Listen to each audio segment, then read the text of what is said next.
Today we are going to install a docking drawer safety interlock outlet along with a smoke and heat sensor. So let's open these up and see what we've got. So the first is the docking drawer safety interlock outlet. This is basically a standard Decora style outlet with a single receptacle and a connector for whatever sensor that you're going to use it with.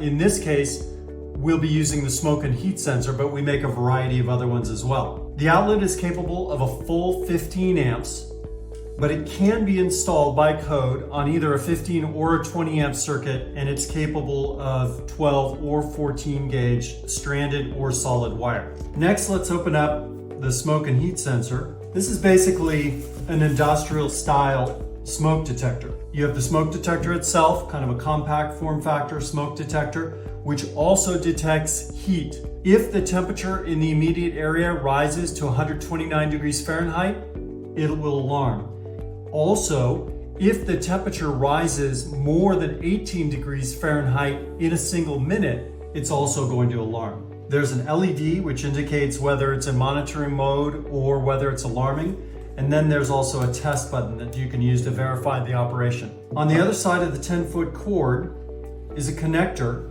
and that connector goes with the interlock outlet.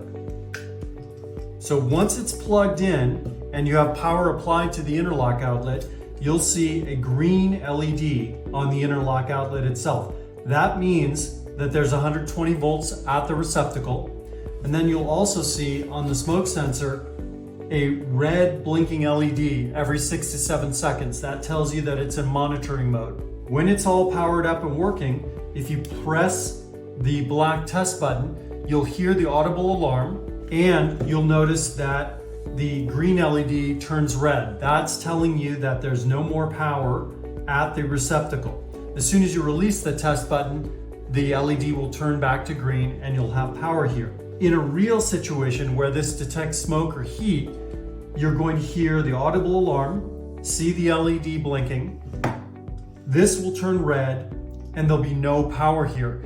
Even if the temperature decreases or if the smoke dissipates, it will still remain powered off until you disconnect the connector in order to reset the smoke alarm. The interlock outlet does not come with a cover plate. You need to buy a standard Decora style cover plate that matches the rest of the cover plates in the house. As far as the smoke detector goes, it comes with 4 mounting screws, standard number 6 mounting screws. However, if you're going to mount this to drywall, you'll need to buy a longer number 6 mounting screw with a drywall anchor. So that's smoke detector and interlock outlet.